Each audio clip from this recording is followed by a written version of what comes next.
Thank you for joining us. Certainly it's a beautiful thing to be surrounded by such a powerful coalition of black women, justice seekers, table shakers, community builders, particularly at this critical inflection point for our nation. Each one of us standing before you today represents generations of black women who came before us, who gave us life, spoke life into us, encouraged us, sacrificed for us, and we are here today to continue sounding the alarm about a crisis that is both economic and moral. The shameful push out of black women from the workforce and the dangerous consequences for this nation, for black women, for black families, and for black futures. The numbers don't lie, and the numbers are damning. The latest job report shows that black women's unemployment rate has jumped to 6.7%, when overall unemployment is at 4.3%. Since February, nearly 320,000 black women have left the workforce. This is not a coincidence. This is the direct result of Donald Trump's mass federal firing frenzy and his relentless racist attacks on diversity, equity, and inclusion. Let's be clear. Black women are not just workers or numbers on a spreadsheet. We are the backbones of our families, our communities, and this country. Nearly 70% of black women are the primary breadwinners in their households, providing for children, parents, and elders. When we lose work, it reverberates far beyond our own families. Economists estimate, in fact, that just 2% of black women being fired this year has cost our economy $37 billion in GDP spending. This is not just a crisis for black women. This is a glaring red flag for the entire economy. It is a bellwether of what is to come if we continue down this path. And it is damning evidence of Donald Trump's fiscally irresponsible and chaotic economic policies. His mass firings have gutted agencies where black women make up much of the workforce. USAID, doing the work of combating disease, malnutrition, hunger. The Consumer Financial Protection Bureau, seeking justice for perhaps an elder in your family who's been a victim of a predatory product. Housing and urban development, enforcing fair housing laws, administering affordable housing grants. Health and Human Services, doing that essential work. Department of Education, processing your FAFSA applications. So the gutting of these agencies and the push out of black women from this workforce, and that we've represented 12% of the federal workforce, is undermining the very institutions that deliver essential services to people in need. And now, Trump is attempting an unlawful power grab by trying to fire Federal Reserve Governor Lisa Cook, the first black woman to ever sit on the Federal Reserve Board. Her very presence is a reminder of the brilliance and expertise that black women bring to shaping our economy, from the federal government to the C-suite and everywhere in between. His attacks on Governor Cook are racist, sexist, and unconstitutional, inconsistent. He is obsessed with black women. And I'm glad the courts have stepped in to block this baseless firing. They must uphold the law, and the independence of the Fed must be protected. Earlier this month, I wrote to Chairman Powell calling on the Federal Reserve to do its job and take immediate action to uphold its statutory mandate of maximum employment for all. And that includes addressing the skyrocketing unemployment rate among black women. And we are not asking, we are demanding. We demand that the Federal Reserve uphold its statutory mandate of maximum employment. We demand that the Trump administration stop its precise, coordinated attacks on black women workers. And we demand that Donald Trump end his reckless, racist, and irresponsible economic policies that are hurting all of us. But really, our demand is simple. For black women, for black families, for black futures, Chairman Powell, do your job. This man ran on economics, Donald Trump, so they say. Well, do right by hard-working American families then. Trump wants to keep his knee on the neck of our economy and rob black families of our dignity, our livelihood, and our futures, but not on our watch. I'll close with this. Black women have always been essential to the American economy, from Sadie Alexander, the first black woman to earn a PhD in economics, to Coretta Scott King's fight for a federal job guarantee, to Lisa Cook, shaping monetary policy today. We have truly been the canary in the coal mine on this issue and so many others, because when black women are working, when black women are innovating, when black women are thriving, our entire economy and country benefit. So we will not be silent, and we will certainly not be sidelined, and we will not allow the occupant of the White House's anti-black, anti-woman agenda to erase us from the paid workforce. Black women, black families, black futures, our nation depends on it. And with that, I will hear from my movement sister, the architect of so much good in the fight for justice and a brilliant strategist in her own right, Tamika Mallory of Until Freedom.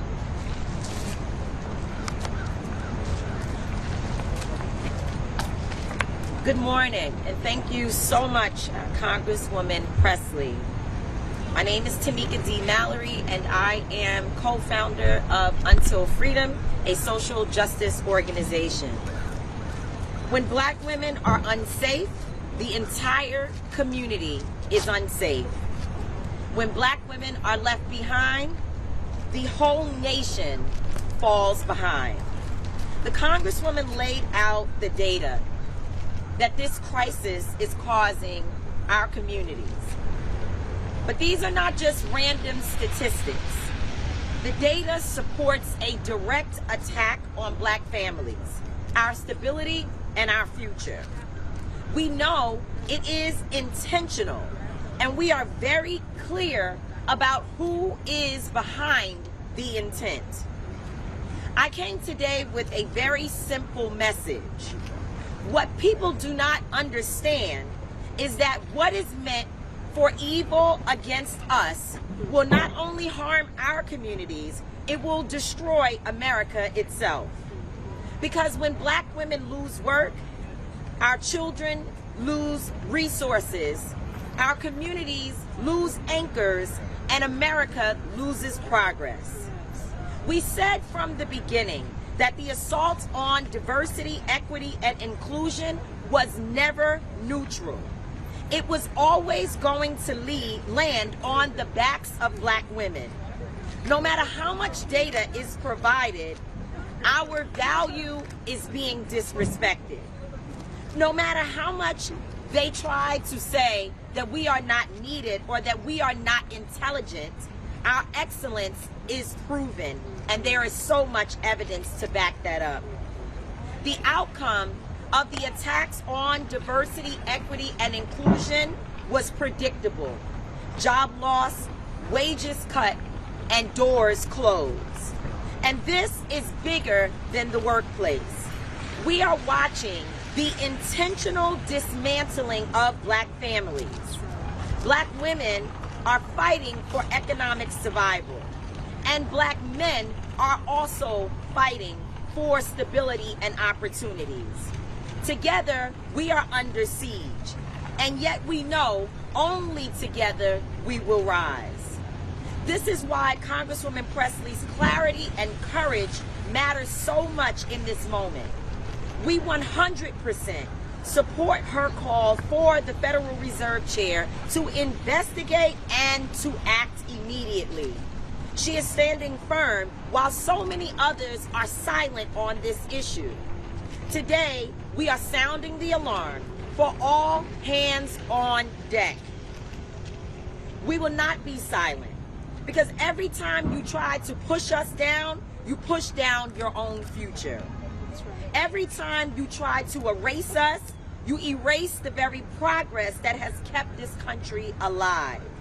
What you mean for evil against black folks will not only fail, it will boomerang to destroy the foundation of this country.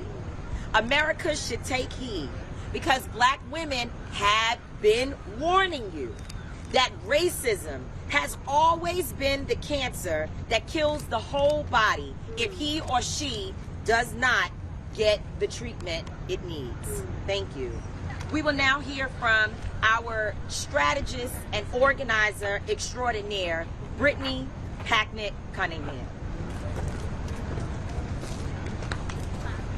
Thank you so much to our sisters for gathering here today, and to Congresswoman Pressley for sounding the alarm. To quote our sister Tamika Mallory's mission critical book, we are indeed in a state of emergency. Black women are in a state of emergency.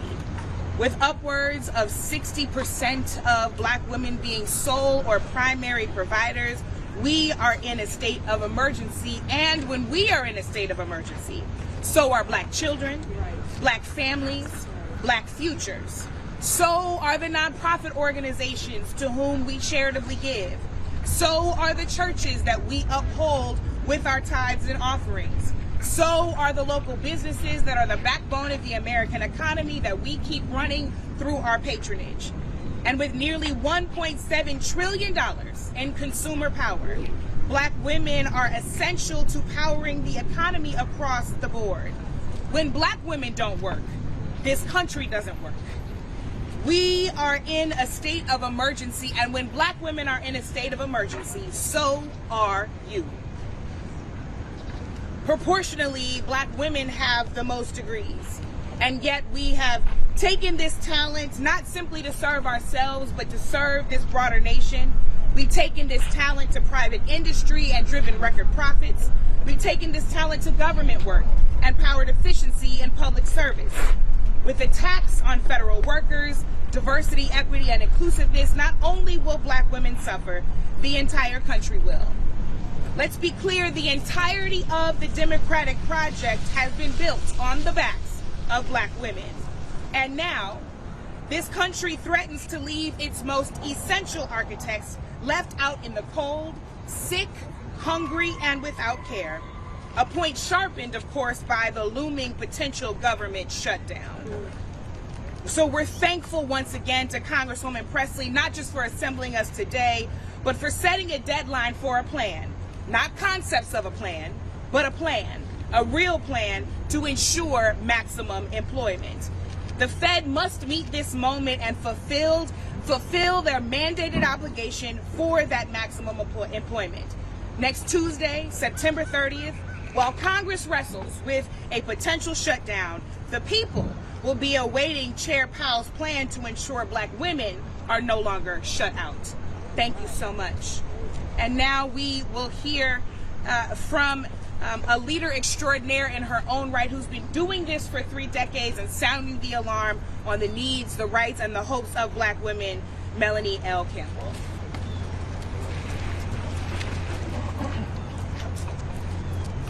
Say it with me. Black women. Black women. Black families. Black families. Black futures. Black futures. Thank you, Congresswoman Pressley, for your leadership, your sisterhood, Yes. right? And being the leader that you are. It has been mentioned that over 319,000 Black women have lost their jobs. Their ability to financially support their families and communities this year. And one thing about this number that troubles us is the truth of the matter is, had this been 300,000 white women who had lost their jobs at a higher rate than anybody else, it would be on the news 24/7. What is Chairman Powell going to do about this problem? 69% of Black women, as you've heard, are the primary breadwinners in our household. We are the foundation supporting not just nuclear families, but extended families across generations.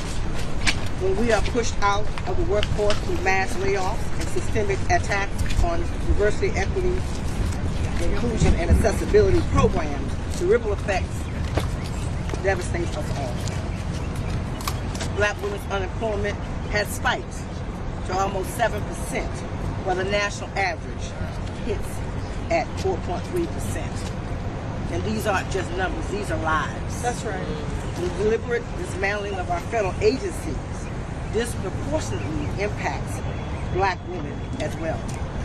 The numbers tell a stark story. We comprise 12% of the federal workforce, but nearly double our share in the overall labor market. This administration's mass firing frenzy has targeted these agencies where we serve, like USAID, where children are dying as we're sitting here today all across this world because we stepped away from what this country is supposed to be standing for. The least of these God's children, we're allowing them to die on our watch.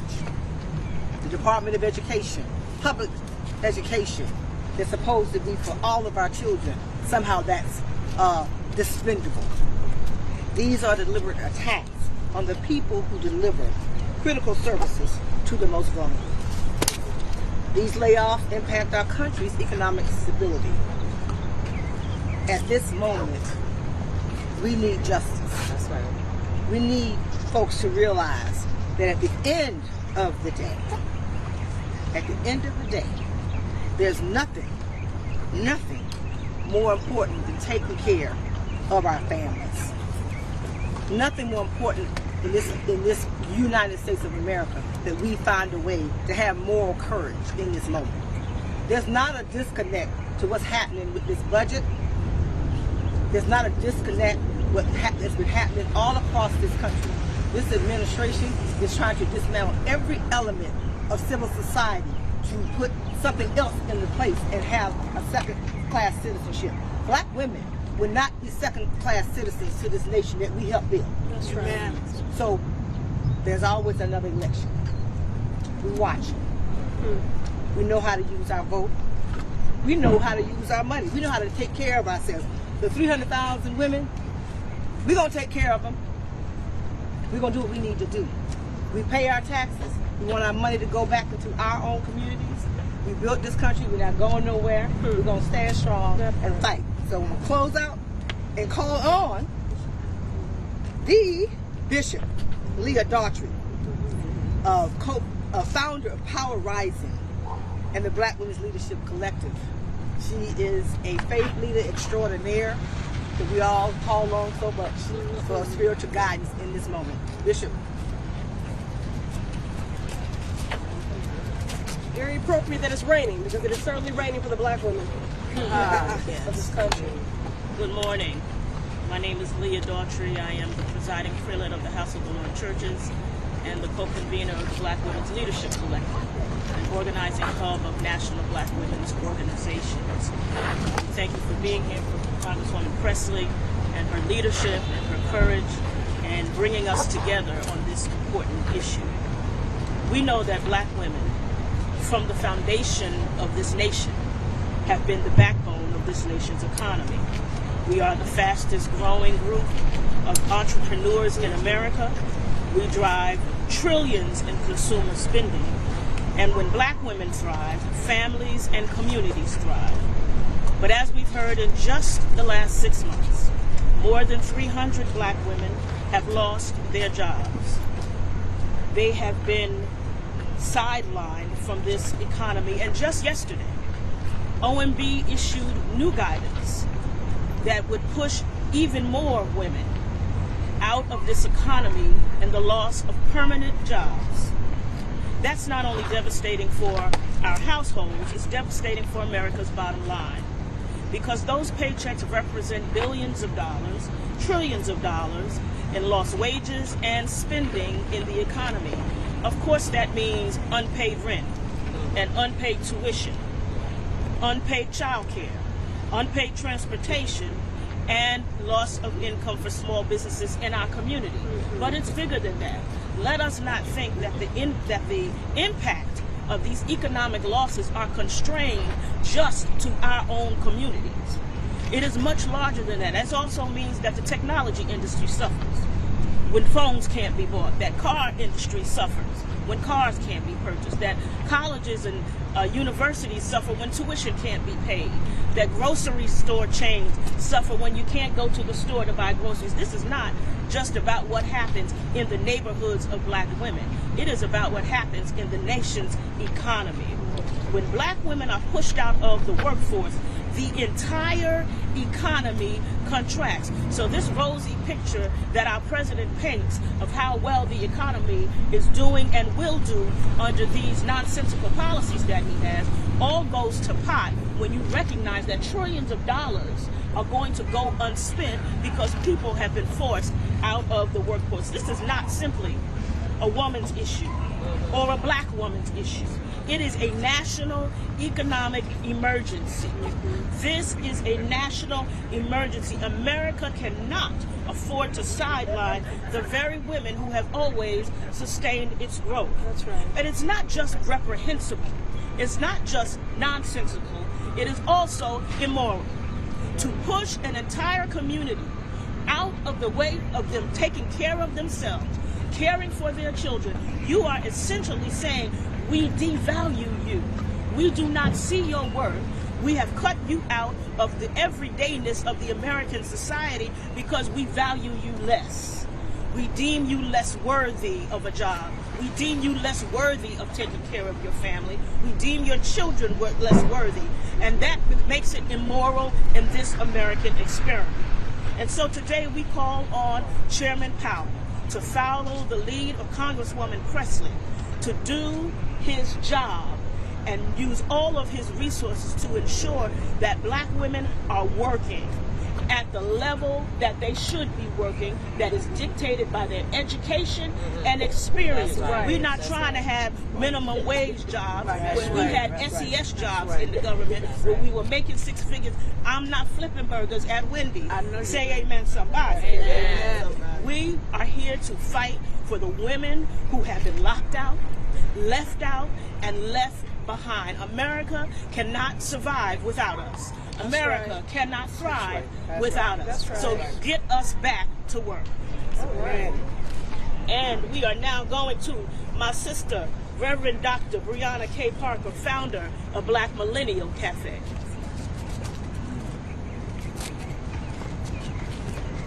Thank you so much to Congresswoman Pressley and my sisters who stand with us today. Picture it, the United States of America, 2025. Black women are losing their jobs at alarming rates. Soaring unemployment among black women is not a footnote, it's an economic report. It's not just a lower third, it's a catastrophic moral failure at the highest levels of the American system. In our research, nearly 3/4 of active participants in the black church were women. When unemployment rises for black women, it isn't an abstract statistic. It's the lived experience of the majority of active participants in our churches. More requests for food pantries, rental assistance, utility support, and direct benevolence will come to the organization that does and has carried this country morally and socially. Since the Bible has been used in excess in the last 2 weeks to both condemn and congratulate every piece of legislation and talking point, let's talk about where the real damnation lies. The crisis of black women's persistent unemployment is a biblical sin of omission, a failure to act against a clear systemic injustice. The same text reference to support decisions also talks about justice, not just morality and not just honesty, but equity. The loudest condemnation wasn't for having too much, but for grinding the faces of the poor. Right now, that high, persistent unemployment rate for black women is the modern version of that grinding. It is the systemic weight placed on the shoulders of the very people who are disproportionately the breadwinners, the caretakers, and the most reliable labor in our communities. To be locked out of opportunity is a direct assault on the economic security of the children, the elderly, the students they support. It'll impact the patients they care for, the companies they establish, run, and save from the brinks of closure. The failure here is not merely economic. It is a moral choice to ignore the suffering among those we serve. We cannot choose to run an unjust system. So when we look at these climbing numbers, don't just see a bad data point. See judgment. See evidence of failure to uphold the most basic requirement of a moral society, ensuring justice for its laborer. This is not a black thing. It's not a woman thing. It's an American thing that begins with black women. That's right. We've looked at the numbers. We've run the reports.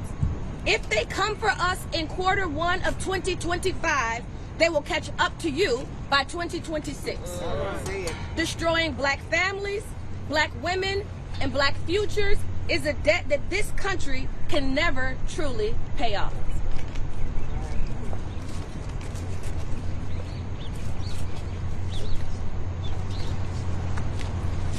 All right, any questions?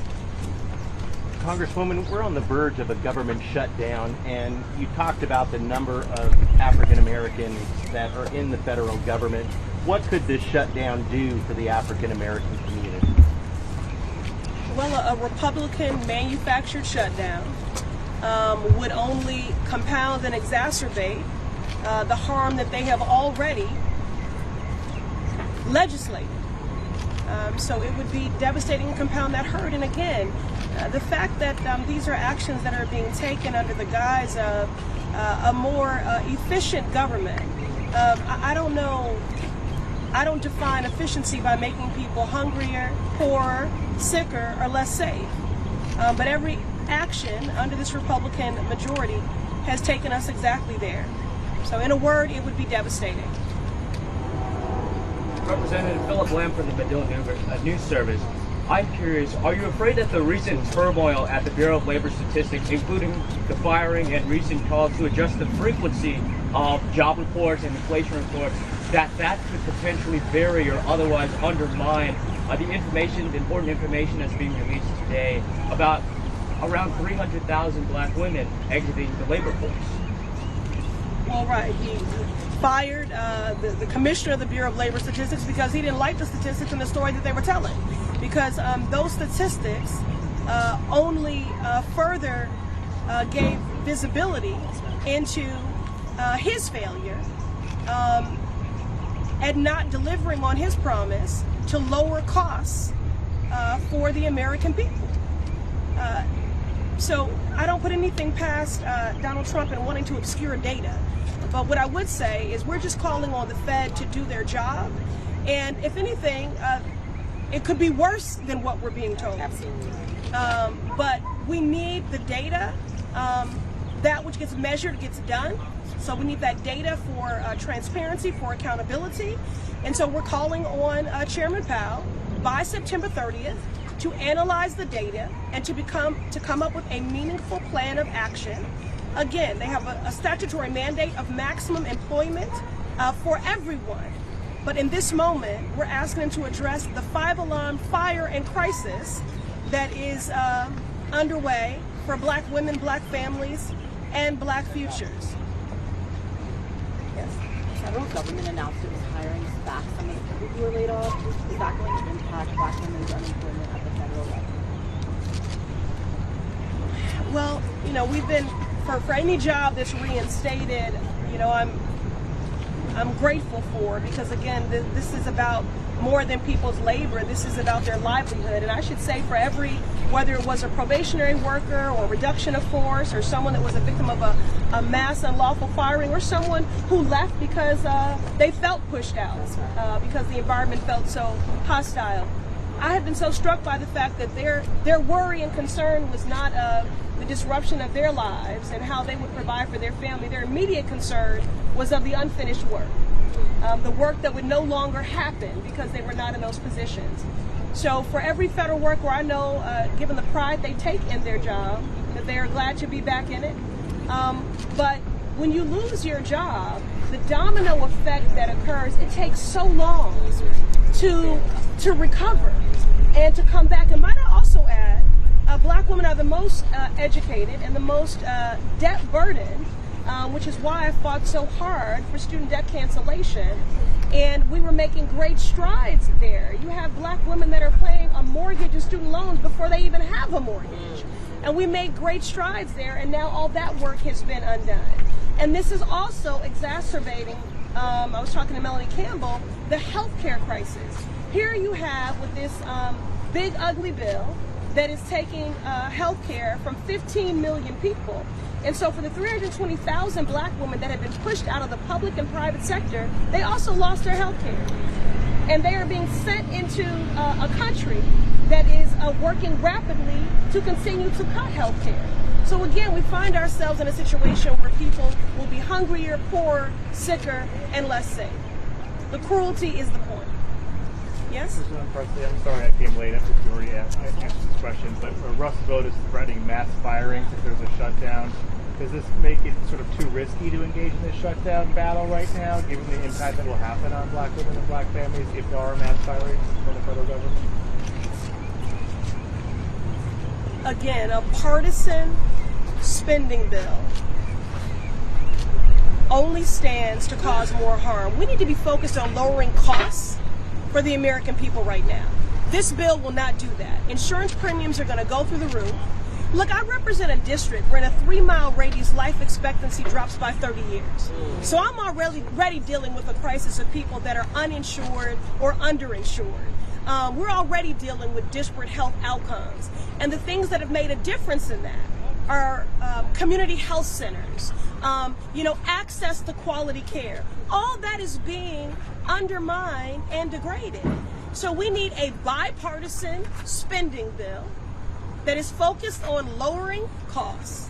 And what is before us, or what has been before us, has not been that. But I will say, appealing, I'm not even saying I'm appealing to my Republican colleagues. I'm appealing to people of conscience to do the job they were sent here to do and to make things easier, not harder. And there's still time to be people of conscience and to do the right thing and to come to the table. Yes. As a result of the Daily Service, Congresswoman, what do you think of the recent firing of Karen Atara from the Washington Post? Oh, I'm so glad you asked about that, because Yeah, sometimes the the media is not telling the whole story about who have been casualties of this attack on free speech. I think it's sadly, again, there has been such a targeting. To be a black woman is to just walk in this dichotomy of being hyper visible, where you are surveyed, targeted, criminalized, while also hyper invisible, because our contributions are ignored and denied, if not relegated to a footnote, and our pain delegitimized. And that's the dichotomy that we're always walking with. So Karen Atara is just one more black woman that is being targeted by this hostile administration that is anti-blackness on steroids. Unfortunately, there is a long line of black women who have been casualties in these targeted attacks. But yes, it's another attack on free speech. Look, this is a fascist, and a fascist wants a citizenry that is ignorant and uninformed. That's right. They want propaganda. They want a citizenry where people are indifferent to the suffering of their neighbors. And they want a citizenry that is inactive. And I would argue that her good reporting was antithetical to all of that. So we stand with her. Anyone else like to say anything about Karen or anything? Okay. Yes. Last question, please. Congresswoman, I was wondering if you could react to reports that James Comey might be indicted today, that the Justice Department may indict him. Well, again, we find ourselves in a constant perpetuation of a culture under the current occupant, of a politics of grievance and retribution. And so this is one other person who was in the crosshairs of that. It's incredibly ironic. This administration is it's cruel, it's chaotic, it's callous, and it most certainly is corrupt. So, unfortunately, it is a consistent targeting and another act of political retribution and grievance. I think. Oh, one more. We'll wrap from here. One more. We're wrapping or one more? One more. Okay. I'd asked. You had said that the attack on healthcare and how it affected the African American community. Another attack that Republicans are doing is on abortion care. And talk to us a little bit about how they want to put the Hyde Amendment on the ACA, the Affordable Care Act, Obamacare, as the leader of the Reproduction Caucus. Talk to us a little bit about that and how it's going to affect the African American community as well. Well, it already is. And again, I want to say for women who have been leaders in the reproductive justice space, even when Roe was the law of the land, because of the Hyde Amendment and other barriers to access, women were being denied life-saving, essential health care. So it's important to note that. And we were, we've been the canaries in the coal mine in that as well. So the Black maternal morbidity crisis continues to grow. No one should be denied health care because of their zip code, because of their immigration status, or how they pay their insurance. And the Hyde Amendment is, again, it is racist and has already resulted in a denial of critical, essential care. And again, this is about reproductive freedom. It's ironic that the opposition, claims that they're the party of freedom when their agenda is anti-freedom. It is seeks to control your autonomy over your body, seeks to control the books that you read. It is anti-freedom. It's anti-science. It's anti-data. It's anti-woman. It's anti-immigrant. It is anti-black. But as a co-chair of the Reproductive Freedom Caucus, I'll continue to fight this fight because healthcare is a human right.